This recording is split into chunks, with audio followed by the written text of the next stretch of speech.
지금 대강절 우리 기간을 사랑합니다 나의 예수님 이런 주제를 가지고 또 그 찬양을 우리가 부르면서 이렇게 보내고 있습니다.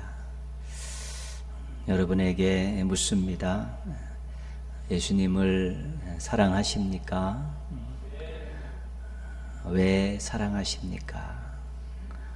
어떻게 사랑하십니까? 예수님 사랑하는 마음이 분명해야 되는데 왜 사랑해야 되는가, 또 어떻게 사랑해야 되는 것까지 우리가 또 알고 고백하고 또 행할 수 있을 때 정말 예수님을 멋지게 사랑하는 것입니다.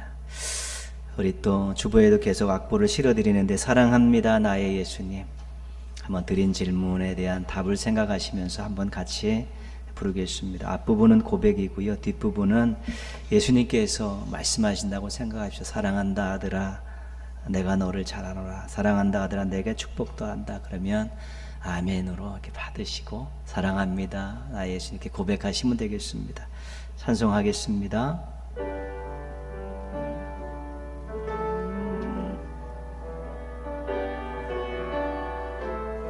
PPT 띄워보세요. 사랑합니다 나의 예수님, 사랑합니다 아주 많이요, 사랑합니다 나의 예수님, 사랑합니다 그것뿐이에요. 예수님 말씀하십니다. 사랑한다 아들아 내가 너를 잘 아노라, 사랑한다 아들아 내게 축복 더하노라, 사랑합니다 나의 예수님, 사랑합니다 아주 많이요, 사랑합니다 나의 예수님, 사랑합니다 그것뿐이에요. 사랑한다 내 딸아, 사랑한다 내 딸아 내가 너를 잘 아노라, 사랑한다 내 딸아 내게 축복 더하노라. 사랑합니다. 조그만 소리로요. 사랑합니다 나의 예수님, 사랑합니다 아주 많이요, 사랑합니다 나의 예수님, 사랑합니다 그것뿐이에요. 아멘. 예수님의 그 가정사에 대해서는 성경에 그렇게 많이 기록이 남아있지 않습니다. 가장 중요한 기록은 마가복음 6장 3절입니다. 육신의 가족들을 소개하고 있죠. 마가복음 6장 3절 말씀 앞에 떠 있는데요, 한번 같이 읽겠습니다. 이 사람이 마리아의 아들 목수가 아니냐, 야고보와 요셉과 유다와 시몬의 형제가 아니냐, 그 너희들이 우리와 함께 여기 있지 아니하냐 하고 예수를 배척한지라. 화면을 보시면요, 마리아의 아들이다. 어머니가 마리아죠. 우리가 요셉이라는 건 알고 있습니다. 아버지가. 그리고 그 형제, 남자 형제들이 야고보, 요셉, 유다와 시몬, 동생들이죠. 동생들. 그리고 그 누이들이 이름은 기록이 안 됐는데 최소 한 명 이상의 여동생들도 있는 것이지요. 그리고 마가복음에서는 예수님도 목수라고 이야기하죠. 그 요셉이 아버지 요셉이 목수였는데 그 가업을 이어서 예수님도 목수 일을 했던 것이죠. 그 동네 사람들이 예수님이 갑자기 집을 나가서 돌아다니다가 와서 막 말씀을 가르치는데 뭐 예전에 알던 예수가 아닙니다.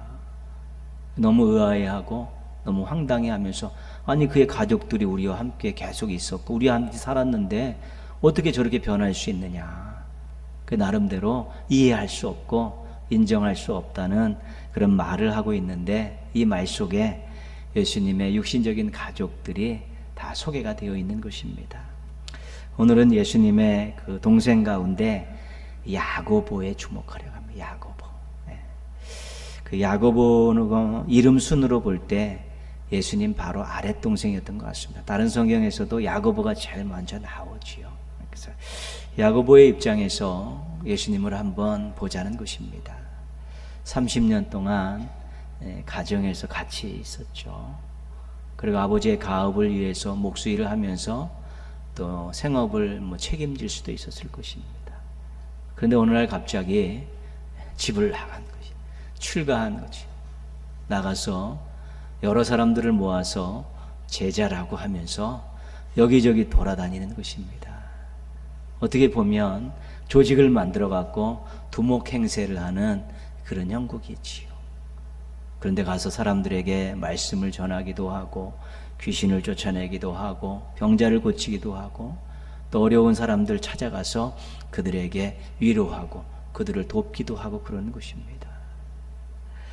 동생 야고보의 입장에서는 놀라기도 했지만 한편으로는 이해할 수 없고 책임감 없는 무책임한 그런 형으로 보일 수 있었다는 것입니다. 마가복음 3장 21절에 보면 기가 막힌 내용이 나오는데요. 예수의 친족들이 듣고 그를 붙들러 나오니 이는 그가 미쳤다 하밀러라. 그러니까 예수님의 그 친척들이 예수님을 잡으러 온 것이에요. 왜냐하면 미쳤다는 것이죠. 그래서 잡아갖고 묶어가지고 격리를 시키겠다는 것이죠. 가문의 수치라는 것입니다. 그러니까 친족들의 눈에 미친 사람으로 보였다면 동네 사람들은 말할 것도 없고요. 아마 야고보의 눈에도 정말 미치지는 않았지만 무언가 문제는 있는 것은 분명하다고 생각했을 것입니다. 단 한 사람 아무 말도 하지 않고 있는 사람이 어머니 마리아인데 이미 수태할 때부터 잉태할 때부터 예수님에 대한 내용을 다 들고 있었기 때문에 다 알고 이해했지만 마리아는 여기에 대해서 가다부터 이야기하지 않고 변호하는 내용이 나오지 않습니다. 어쨌든 예수님의 30년 이후에 가정을 떠나서 활동하는 그 공생애의 삶은 친척들과 동네 사람들에게는 약간 제정신이 아닌 사람의 모습들, 동생들에게는 정말 가정을 떠나고 생업을 벌인 무책임한 그런 형의 모습으로 보일 수 있었다는 것입니다. 근데 마가복음 3장 31절 35절에 보면 또 한 가지 사건이 일어나는데요. 예수님의 어머니와 동생들이 예수님을 찾아갔습니다. 궁금하기도 하고 걱정도 돼서 예수님을 찾아갔는데 사람들이 많이 모여 있으니까 누구에게 이제는 기별을 얻죠. 만나고 싶다고. 그 사람이 가서 예수님에게 어머니와 동생들이 오셨습니다. 만나 뵙기를 원하고 있습니다. 근데 예수님께서 뭐라고 말씀을 전했냐면 누가 내 어머니이며 동생이냐. 누구든지 하나님의 뜻대로 행하는 자가 내 형제요 자매요 어머니라. 그렇게 이야기하시는 거죠. 알지 못하는 사람들이 들으면 육신의 가족들을 지금 무시하고 정을 끊겠다는 그런 말로 들을 수 있는 것입니다.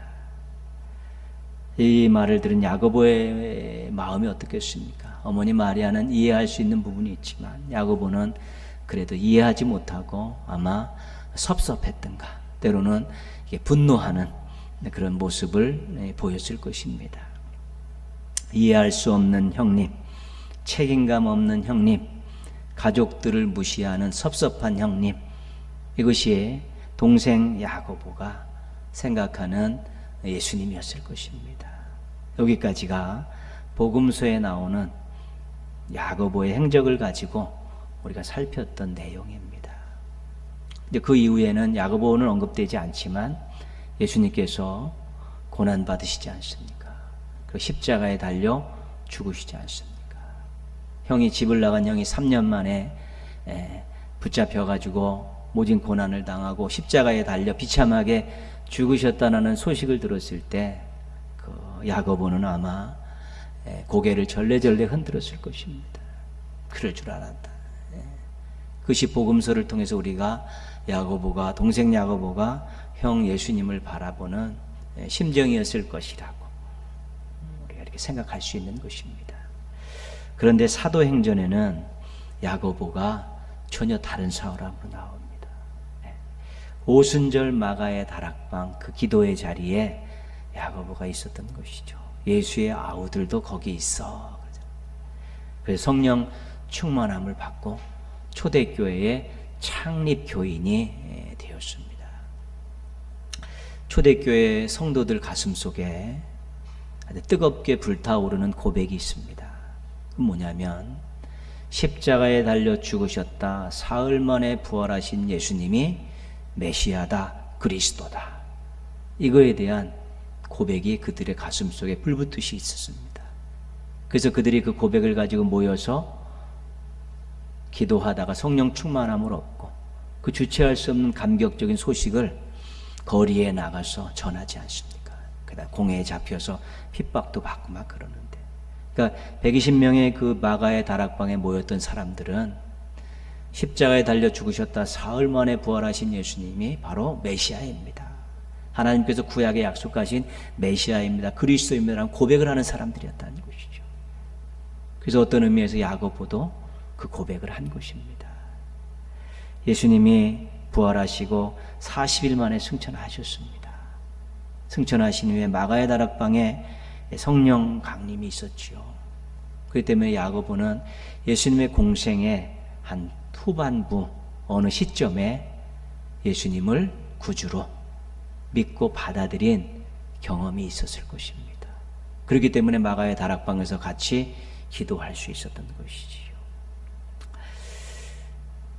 갈라디아서 2장 9절을 보면 14년 후에 야고보가 어떻게 변화되어 있는가를 보여주고 있습니다. 갈라디아 2장 9절에 이렇게 되어 있습니다. 사도 바울이 한 말 속에 있는 것인데요, 기둥같이 여기는 야고보와 게바와 요한도. 자기가 예루살렘에 올라갔는데, 예루살렘 교회에 갔는데 거기에 기둥같이 사람들이 기둥같이 생각하는 야고보와 게바와 요한이 있었다는 것이죠. 그러니까 14년 후에 이 야고보가 예루살렘 교회에 기둥과 같은 일꾼이 되어 있었다, 기둥과 같은 지도자가 되어 있었다는 것입니다. 놀라운 변화죠. 우리가 이런 모습을 보고 폭풍성장이다 그렇게 이야기하십니다. 우리 아이들이 막 부쩍부쩍 자라나는 모습 보면서 막 폭풍성장이라고 이야기하는데 야고보가 그랬습니다. 집 뛰쳐나간 형을 이해할 수도, 섭섭한 마음 가지고 있고, 무책임하다고 생각했었는데 예수님 공생에 3년 지나고 돌아가신 이후에 마가의 다락방을 지키고 초대교회 창립 교인이 되고 14년 후에는 예루살렘 교회를 책임지는 기둥과 같은 일꾼이 되어 있었다는 것입니다. 놀랍죠. 감사한 일이기도 합니다. 우리는 생명을 소유한 사람들입니다. 예수님을 믿음으로 우리는 생명을 소유했습니다. 생명은 가만히 있으면 생명이 아닙니다. 생명은 움직입니다. 생명은 변화합니다. 생명은 성장하는 것입니다. 그래서 우리가 정말 믿음이 우리 속에 우리가 생명을, 영생을 얻었다는 것을 기억하면, 사모하는 마음을 가지고 우리가 정말로 노력하면 우리의 삶과 신앙에는 반드시 새로운 변화들이 있고 성장의 모습들을 우리가 볼 수 있게 되는 것입니다. 사모함도 없고 익숙함에 빠져 있고 열정을 잃어버리면 아무것도 기대할 수 없습니다. 생명의 역할을 못하는 것입니다. 생명의 역할을 하도록 늘 긍정적인 마음을 불어넣고 늘 기도하며 성령님의 도우심을 간구하고 무언가 주의 기쁘시게 하는 삶을 살기 위해서 노력하게 될 때 우리 속에 있는 생명의 놀라운 변화와 성장이 있어서 우리의 생각도 우리의 마음도 우리의 믿음도 우리의 삶의 모습도 성장하게 되고 그것이 더 깊어지면 성숙하게 되는 것입니다. 신앙의 정체는 무서운 것입니다. 정체는 퇴보랑 똑같은 말입니다. 생명은 정체할 수 없습니다. 나아가는 것입니다. 움직이는 것입니다. 변화하는 것입니다. 그래서 우리도 생명을 소유한 자로서 나의 삶의 자리에서 내 신앙의 자리에서 또 내 사명의 자리에서 내가 오늘보다 내일 조금 더 새롭고 뜨겁고 아름다운 모습으로 변화를 기대하면서 그렇게 열심히 노력하며 살게 될 때 자신도 놀랄 만한 일을 경험할 수 있고 하나님 기뻐하시는 일들을 우리가 경험할 수 있게 되는 것입니다. 성장의 소망을 품으십시오. 성장의 열정을 가지십시오. 그리고 성장을 위해 노력하십시오. 반드시 그렇게 될 수 있습니다. 세월이 흐를수록 신앙과 삶과 마음의 긍정적인 변화와 놀라운 성장이 나타나는 우리 멋진 인생들 되시기를 주님의 이름으로 축원합니다.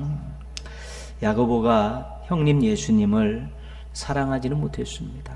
처음에 섭섭하고 또 분노하고 그랬죠. 그런데 주님 예수님은 사랑했습니다. 예수님을 형님에서 이제 주님으로 바뀐 이후에는 예수님을 정말 사랑했죠. 야고보가 예수님을 어떻게 사랑했을까?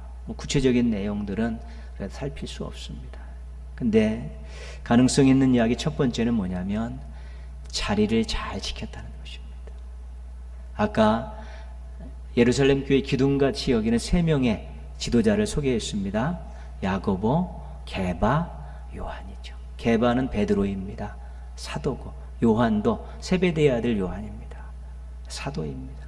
당시 사도들은 계속해서 복음을 전하려고 돌아다녔습니다. 베드로도 계속 돌아다니죠. 요한도 마찬가지. 그들은 가슴속에 불을 품었던 사람들이기 때문에 계속해서 돌아다니는 것이지요. 복음을 전하려고. 그러면 예루살렘 교회를 누가 지켰냐면 야고보가 지킨 것입니다. 야고보가 예루살렘 교회의 지도자의 자리를 지켰습니다. 예루살렘 교회의 거기는 많은 사람들이 어떤 사람이냐면 예수님을 믿고 구원을 받는데 그래도 율법은 지켜야 된다라고 주장하는 정통 유대인 출신들의 그리스도인들이 많이 있었습니다. 야고보가 자리를 지키면서 그들을 아우르고 있었다는 것이죠. 나름대로 야고보도 율법에 대한 어떤 전문성을 가지고 있었기 때문에 가능한 것입니다. 그리고 예루살렘 교회는 이방 교회들이 세워질 때마다 일꾼들을 파송하고 기도하고 그들을 도왔습니다. 이방의 교회가 그 일을 뒤에서 묵묵히 주도했던 사람이 누구냐면 야고보입니다. 신앙 공동체의 자리를 지키면서 사람들을 아우르고 또 선교하는 교회 그런 모습들이 유지되도록 교회가 세워지면 일꾼들을 보내고 또 지원하고 기도 제목 받고 어려운 일이 있으면 서로 교류하면서 그 모든 일들을 다 감당했던 사람이 야고보입니다. 자리를 잘 지켰기 때문에 그가 신앙 공동체가 든든해지고 성장하는데 큰 역할을 감당했는데 그는 공동체의 자리를 지키며 교회가 든든히 서감을 통해서 예수님에 대한 사랑을 그렇게 나타난 것입니다. 공동체 안에서 자신의 지켜야 될 자리를 잘 지키는 것, 예수님 사랑하는 것입니다. 우리 모두는 예배의 자리를 잘 지켜야 합니다. 예배의 자리 못 지키는 사람이 너무 많아지고 있습니다. 너무 가볍게 생각하지.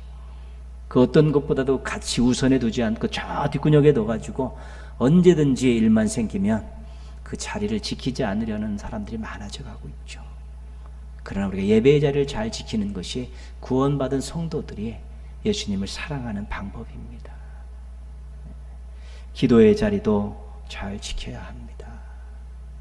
어렵고 힘들 때 누군가 기도의 자리를 지키면서 기도해 줄 때 공동체가 힘을 내는 것입니다. 중보기도실의 자리도 잘 지키고, 또 우리가 토요 새벽 기도의 자리도 지키고, 또 우리 평생 해왔던 우리 어르신들은 계속해서 같이 새벽 자리 지키고 있습니다. 기도의 자리를 잘 지킬 때 공동체가 불이 꺼지지 않습니다. 공동체가 건강한 것 예수님 사랑하는 방법입니다. 봉사의 자리, 사명의 자리 맡았으면 지켜야 되는 것입니다. 자리를 귀찮아해서는 안 됩니다. 조금 불편하다고 해서 외면해서는 안 되는 것입니다. 예수님께서 그 힘든 십자가의 자리를 지키셨기 때문에 우리가 구원받은 것입니다. 조금 불편하다고, 조금 힘들다고, 조금 마음에 안 맞는다고 지켜야 될 신앙 공동체 안에서의 자리를 지키지 않으면 본인의 신앙도 퇴보하는 것입니다. 그리고 공동체도 생명력을 잃어버릴 수밖에 없는 것입니다. 예수님을 사랑한다면 자리들을 잘 지키면서 공동체가 뜨거운 공동체, 성숙한 공동체가 되도록 일조하는 것, 그것이 예수님을 사랑하는 중요한 모습이라는 것 기억하며 살아야 되는 것입니다. 자신에게 주어진 공동체 안의 자리를 잘 지켜서 예수님에 대한 사랑을 보여주시기를 바랍니다.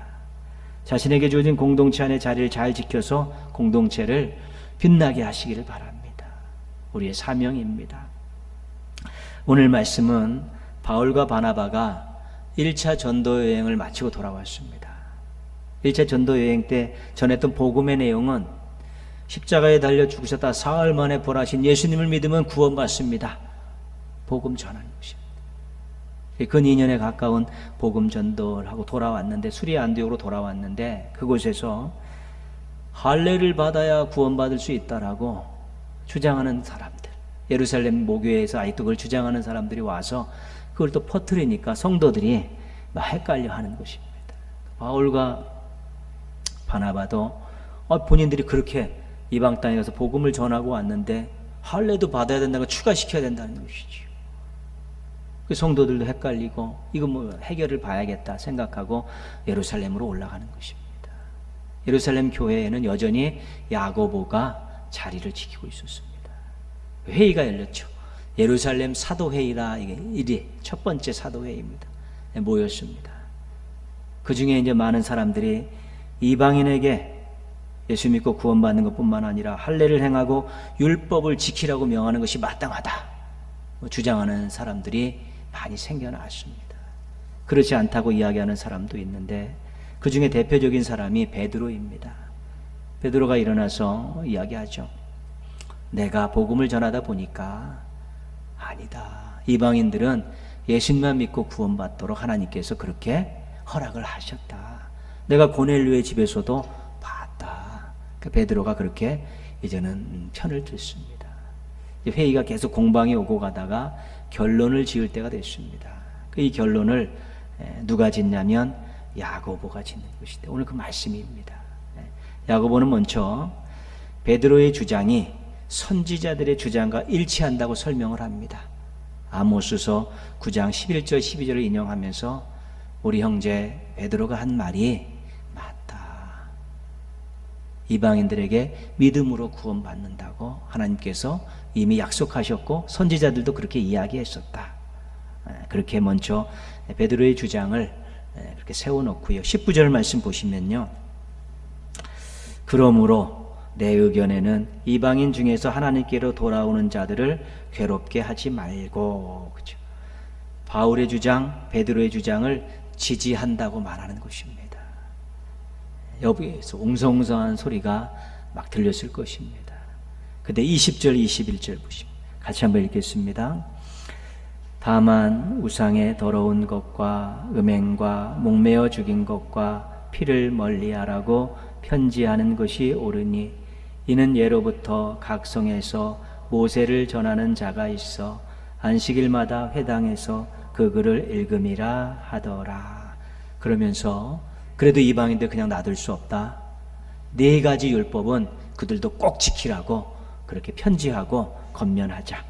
우상 숭배, 음행, 목매어 죽인 것, 피를 멀리하라는 것, 이것만은 꼭 지키도록 하자. 절충안을 내놓은 것입니다.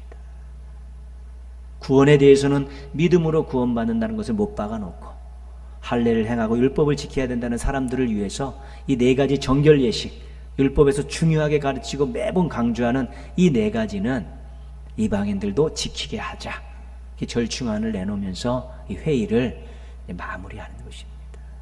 원래 진리를, 믿음으로 구원받는다는 진리를 가결하면서 거기에 대해서 다른 생각을 갖고 있는 사람들의 뜻을 받아서 네 가지 것들을 추가시키면서 그들의 마음도 달래고 공동체가 갈라지지 않고 싸우지 않도록 화합하는 모습들을 만들었죠. 그 야고보는 공동체의 화합을 통해서 그가 예수님의 사랑을 증명했던 사람입니다. 그리고 공동체가 깨지는 것은요, 심각한 일입니다. 한 신학자 한 명은 이렇게 이야기합니다. 교회가 깨지고 분열하는 것은 예수님의 몸을 찢는 것이다, 그렇게 얘기하죠. 왜요? 교회가 그리스도의 몸이니까요. 그 정도로 치고받고 싸우고 분열하고 이런 것들 있을 수 없습니다. 어떻게 해서든지 서로 화합해서 살아야지 하나님의 뜻을 받들 수 있고 하나님의 영광을 드러낼 수 있고 예수님 사랑을 고백할 수 있기 때문에 그렇습니다. 그 야고보는 그것을 잘했습니다. 예루살렘 모교회가 어머니 교회로서 화합하는 모습을 갖도록 그가 잘 조율하면서 건강한 교회를 만들어가면서 예수님에 대한 사랑을 그가 증명한 것입니다. 그래서 이 동생 야고보는 공동체를 통해서 예수님을 사랑한 사람입니다. 자기의 자리를 잘 지키면서 또 공동체가 깨지지 않고 화합되게 함을 통해서 자리를 잘 지키고 화합을 통해서 아름답고 건강한 공동체를 통해서 예수님을 사랑하고 있다는 것을 보였다는 것입니다. 공동체를 중요하게 생각하고 화목을 이루도록 노력하면서 여러분도 예수님 사랑하시길 바랍니다. 공동체 사람들을 아껴주고 배려하고 협력하는 모습으로 예수님을 사랑하시길 바랍니다. 예수님의 어머니 마리아는 예수님을 믿고 뒤에서 응원하면서 예수님을 사랑했습니다. 예수님의 동생 야고보는 공동체에서 자기의 자리를 잘 지키고 공동체가 화목한 공동체가 되도록 애쓰고 수고하면서 예수님을 사랑했습니다. 여러분들은 어떻게 예수님을 사랑하시겠습니까? 대강절 기간에 꼭 찾으시고 실천하는 우리 멋진 성도들 되시기를 주님의 이름으로 축원합니다. 기도하겠습니다.